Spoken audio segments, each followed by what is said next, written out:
사람은 먹지 않으면 살 수가 없어요. 그렇기에 먹는 문제는 인간에게 가장 기본적이면서 또 필수적이고 중요한 문제입니다.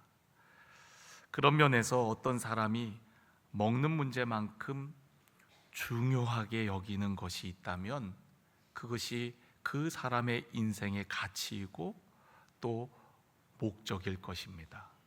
그러니까 먹는 것보다 더 중요하게 여기는 것, 그것이 정말 그 사람의 인생의 중요한 가치인 거죠. 저도 아이들을 이제 기르는데 그 중에서 특별히 먹는 걸 좋아하는 아이가 있어요. 저랑 식성이 비슷하고, 그래서 가끔 저녁에 들어가면 출출할 때면 우리 라면 끓여 먹을까?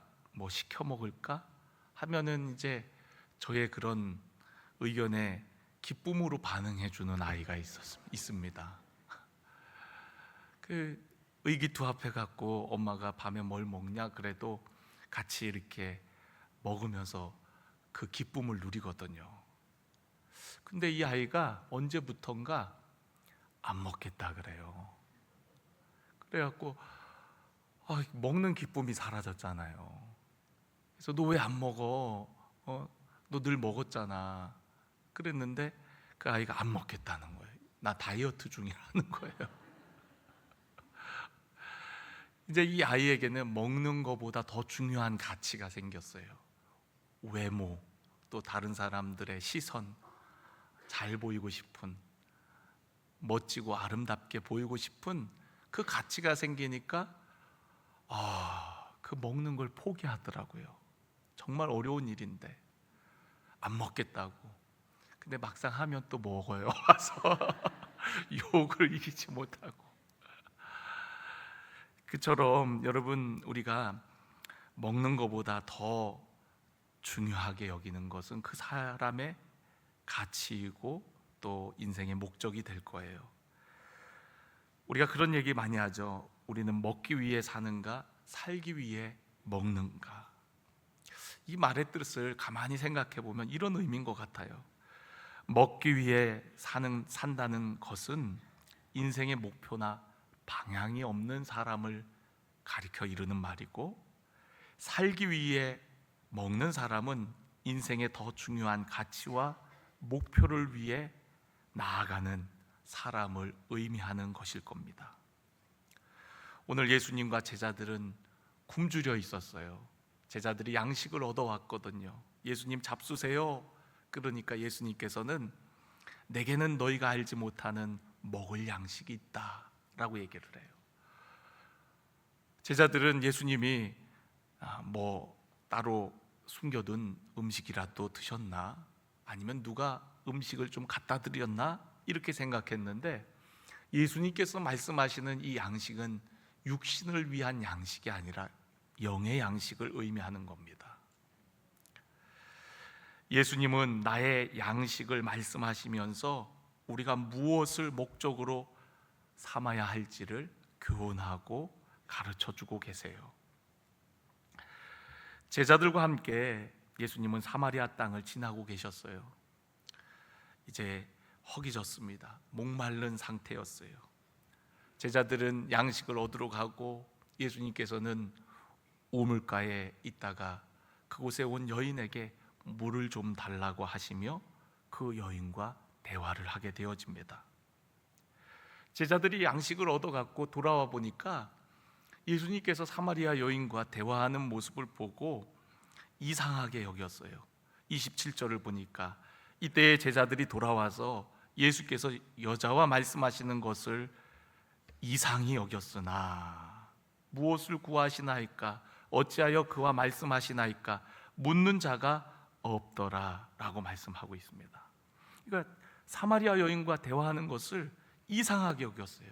그럴 만도 한 것이, 당시 유대 문화는 길가에서 남자가 여인과 얘기하는 것은 금기시 되어지는 그런 문화였어요. 더군다나 사마리아는 유대인들이 아주 경멸하는 땅이었고 사마리아 사람들하고는 상종조차도 하지 않았었거든요. 그런데 예수님께서 어찌된 일인지 사마리아 땅을 통과하고 계시고 또 그 땅에 여인과 대화를 하고 계시니까 얼마나 그게 이상한 일로 여겨졌겠습니까? 제자들은 도저히 납득하기 어려운 일이었어요. 그러나 제자들은 예수님께서 어떤 특별한 이유가 있어서, 어떤 목적이 있어서 이야기하고 계실 것이라고 생각하고 그 대화가 끝나기까지 다가가 묻지 않았습니다. 또 다른 이유는 제자들조차도 사마리아 여인과 함께 하고 싶지 않았기 때문에 어쩌면 다가가지 않은지도 모르겠어요. 예수님은 영혼을 구원하는 중대한 목적을 위해서 당시 관습과 전통을 초월하여 이 여인에게 다가가 대화를 하신 것입니다. 더 중요한 목적 때문에 당시 문화와 전통을 초월하여 그와 대화를 하고 계신 거예요. 예수님은 그랬던 적들이 참 많습니다. 사람들은 싫어하는 세리나 또 창녀들, 그런 자들을 예수님은 가까이 하셨거든요. 당시 유대인들은 창녀보다도 더 경멸하는 대상이 바로 세리들이었는데 예수님은 그런 세리들에게 가까이 가셨고 그들과 함께 음식도 잡수시고 그들의 집에 거하기도 했어요. 그런 모습들을 바리새인과 서기관들, 또 당시 종교 지도자들, 유대인들은 도무지 이해할 수가 없었습니다. 예수님의 그런 행보를 좋게 받아들일 수가 없었어요. 그래서 예수님을 어떻게 해서든 예수님을 해하려고 했고 예수님을 미워했습니다. 예수님께서 왜 그렇게 하셨나요? 유대인들에게 비난받으시면서까지 그렇게 하셨던 이유는 무엇입니까? 그것은 영혼을 구원하는 일보다 더 중요한 일은 없었기 때문입니다. 예수님은 건강한 자에게는 의원이 쓸데없고 병든 자에게 쓸데있느니라 하시면서 나는 죄인을 부르러 왔다고 하시며 그들에게 다가가셨어요. 예수님이 이 땅에 오신 진정한 목적은 죄인들을 불러서 의인되게 하고 그들을 구원하는 것이 목적이라고 말씀하십니다.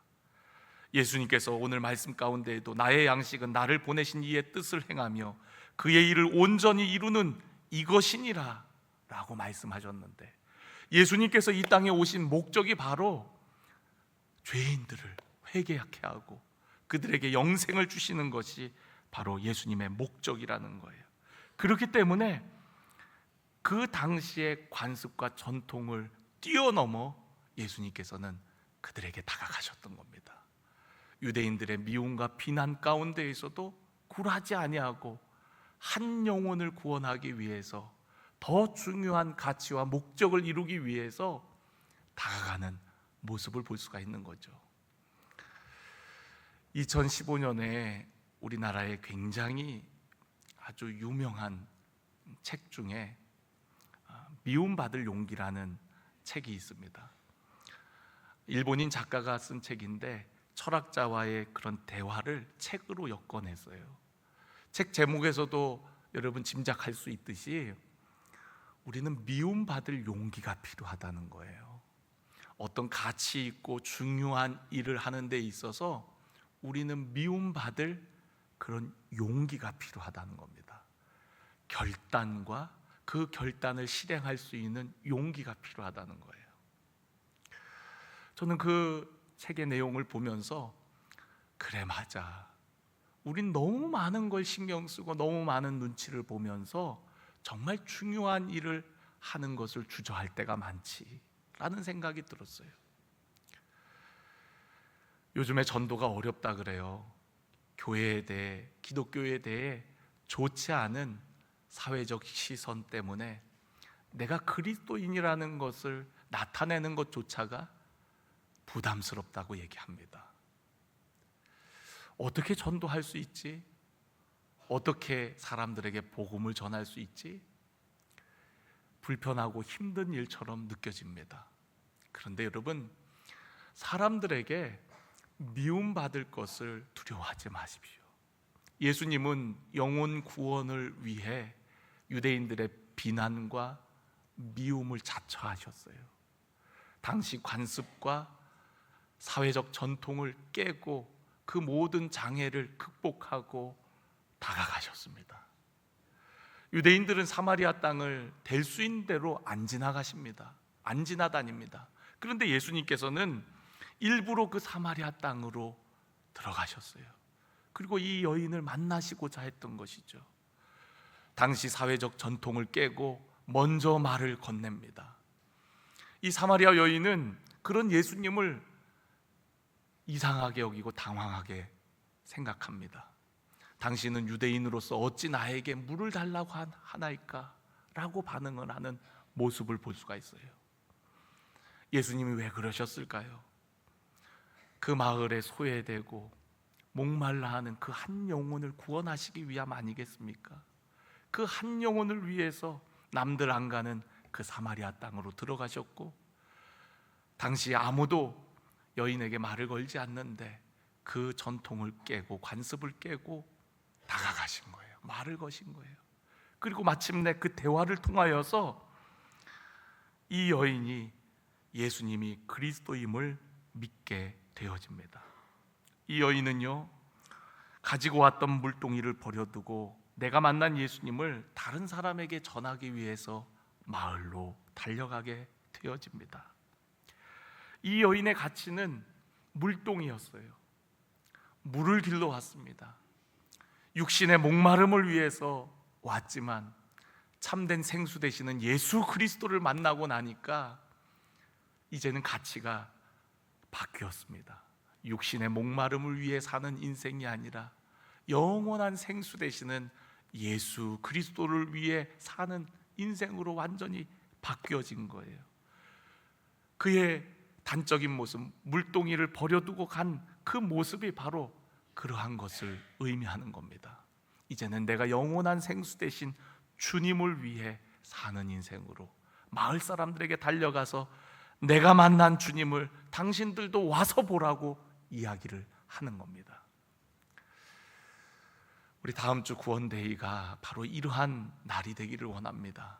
내가 만난 예수, 나에게 참된 생수 되시는, 생명 되시고 영원한 구원의 주님 되시는 그 주님을 전하는 그러한 날이 되기를 원합니다.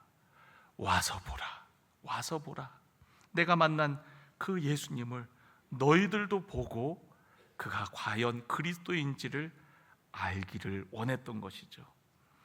오늘 성경 부분 마지막 부분에 보면은 이 여자에게 마을 사람들이 이렇게 얘기합니다. 이제 우리가 믿는 것은 내 말로 인함이 아니니 이는 우리가 친히 듣고 그가 참으로 세상의 구주신 줄 알미라 라고 얘기합니다. 여러분, 교회로 이끌어야 하는 이유는 바로 이를 위해서입니다. 그들로 하여금 직접 보고 듣고 하나님을 경험할 수 있도록 하기 위해서 우리가 교회로 인도를 하는 거예요. 교회 바깥에서도 우리는 얼마든지 일상 속에 복음을 전할 수 있습니다. 그런데 교회로 인도하는 이유는 그들로 하여금 직접 보고 하나님의 임재와 영광이 가득한 이 예배의 자리를 통하여서 그들도 하나님의 말씀을 듣고 내가 고백하는 주님을 그들도 고백하게 하기 위해서 그들을 인도하는 줄로 믿습니다. 그래서 여러분, 인도가 중요해요. 네. 복음 전하는 것도 중요하지만 교회로 데리고 오는 것도 중요합니다. 가보자. 우리 교회에 이런 특별한 행사가 있는데 와보아라. 초청해야 됩니다. 여러분, 이 초청장을 그냥 묵혀두면 안 돼요.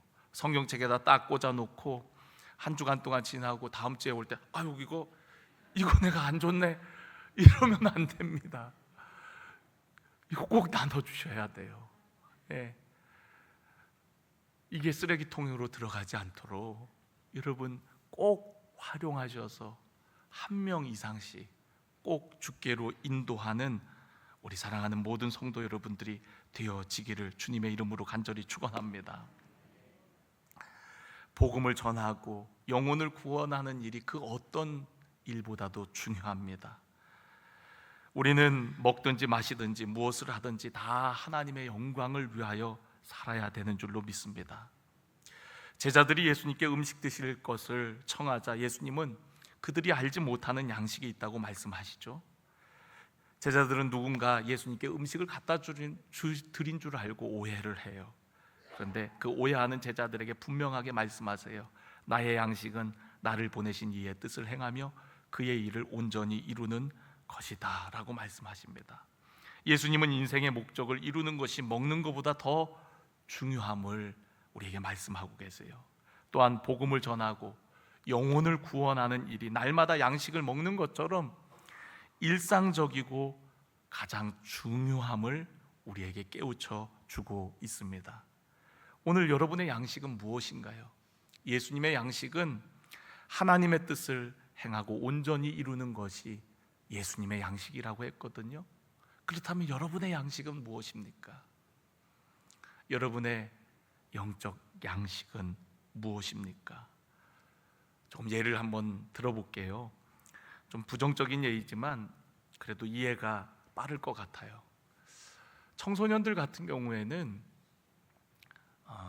먹지 않아도 하고 싶은 일들이 있어요. 그게 뭐냐면 게임입니다. 게임.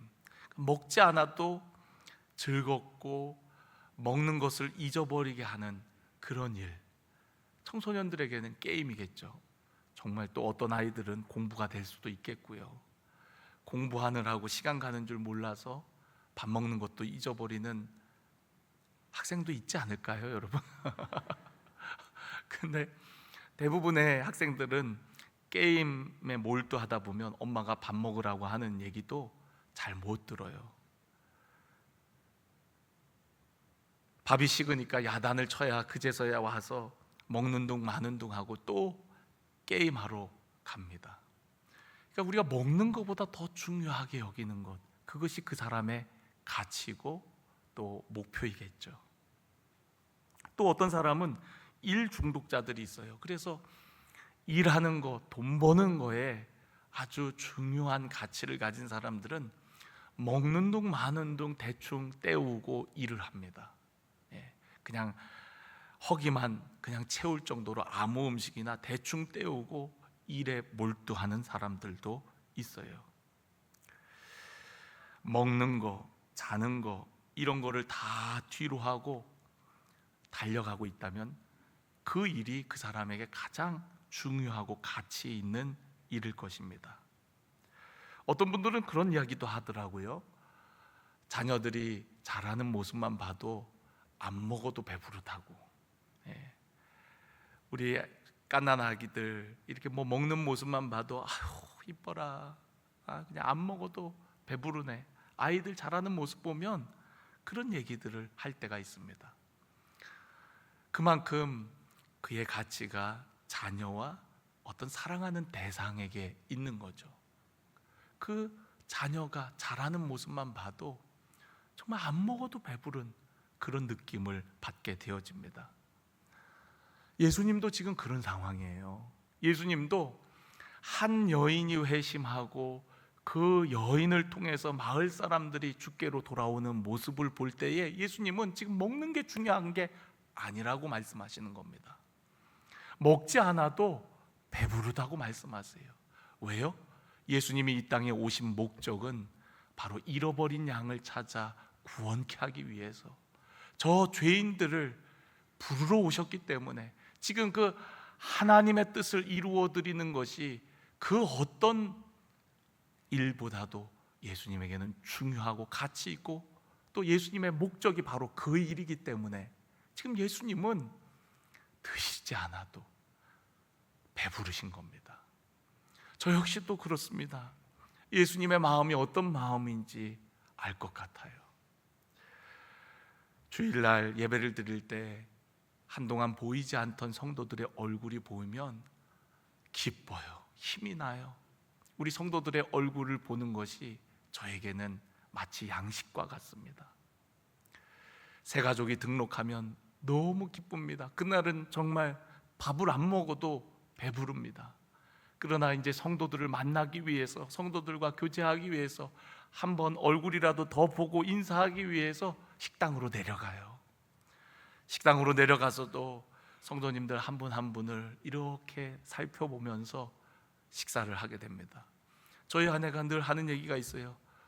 좀 가만히 밥 좀 먹어, 밥 좀 먹어 그럽니다.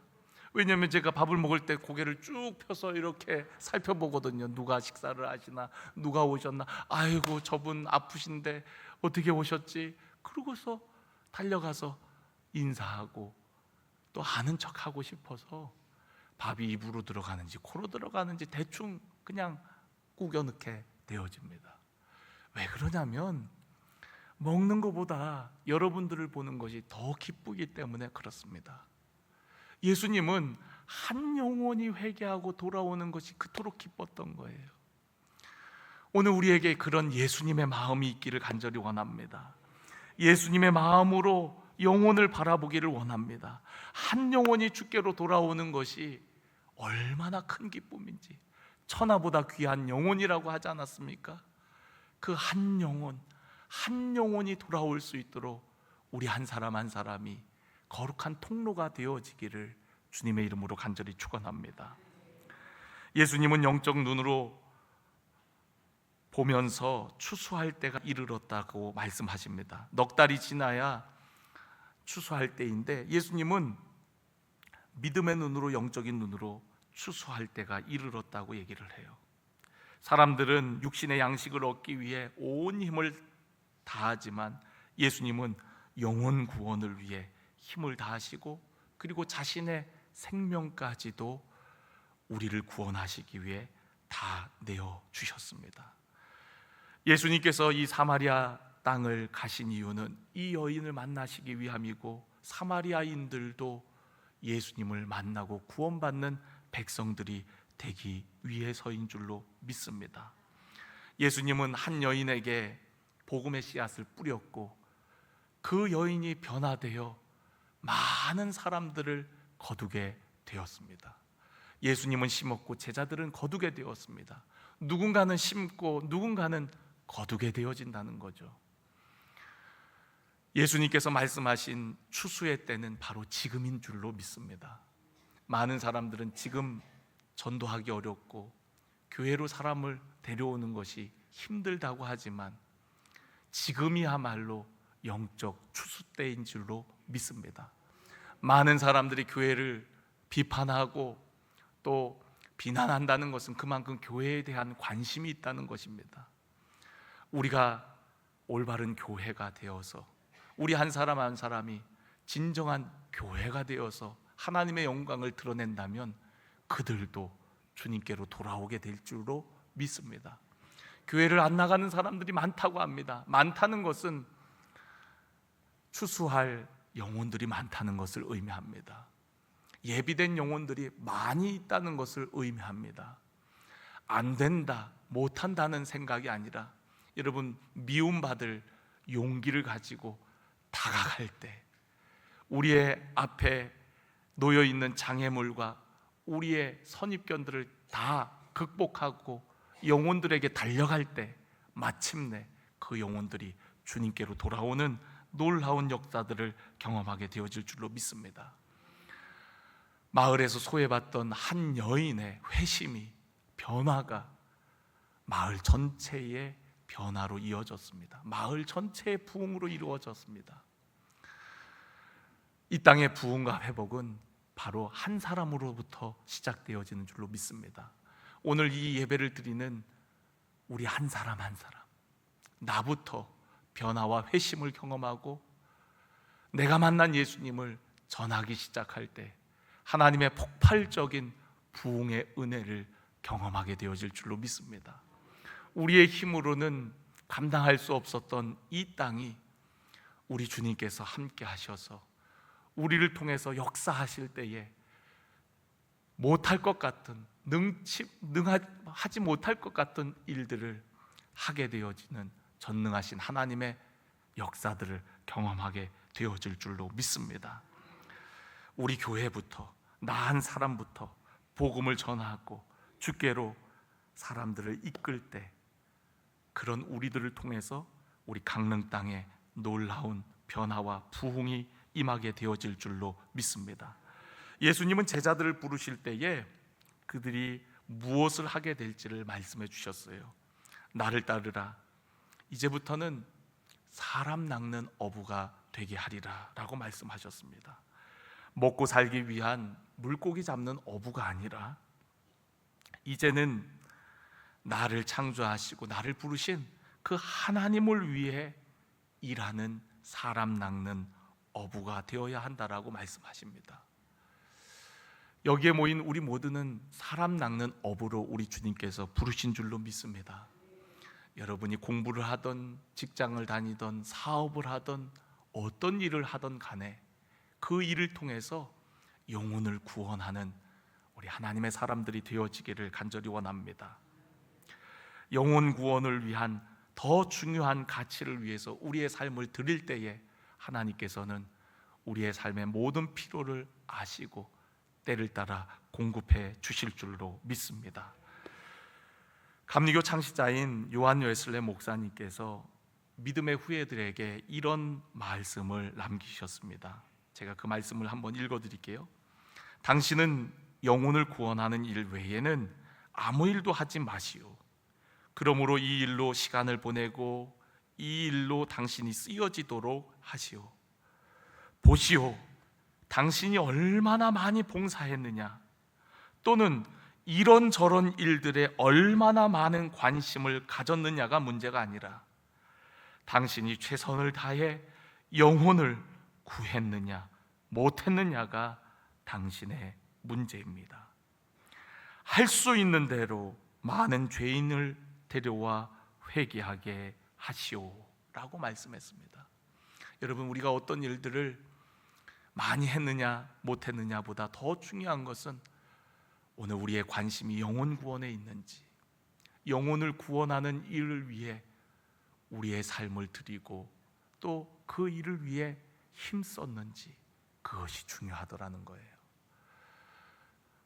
이제 한 주 남았습니다. 우리 이 구원데이가 그냥 행사로 끝나지 않도록 우리 한 사람을 초청합시다. 한 영혼이라도 더 주님께로 인도합시다. 사마리아 여인과 같이 내가 만난 예수님 그들에게도 전해서 그들도 이곳에 와서 듣고 경험함으로 그들도 예수가 그리스도이심을 고백하도록 합시다. 오늘 이 거룩한 일에 우리를 주님께서 초청하고 계십니다. 추수할 것이 많다 그랬습니다. 여러분, 추수의 기쁨을 우리 모두가 누리기를 원합니다. 누군가가 심었고 또 함께 거두는 추수하는 일꾼, 그 추수의 기쁨에 우리 주님께서 여러분들을 초청하셨다는 사실, 우리는 순종하여 함께 나아갈 때에 누구나 그 추수의 기쁨, 영적 생명에 잉태하는 그런 놀라운 기쁨과 은혜를 우리 모두가 누리게 되어질 줄로 믿습니다. 우리 모두가 추수할 일꾼이 되기를 간절히 축원합니다.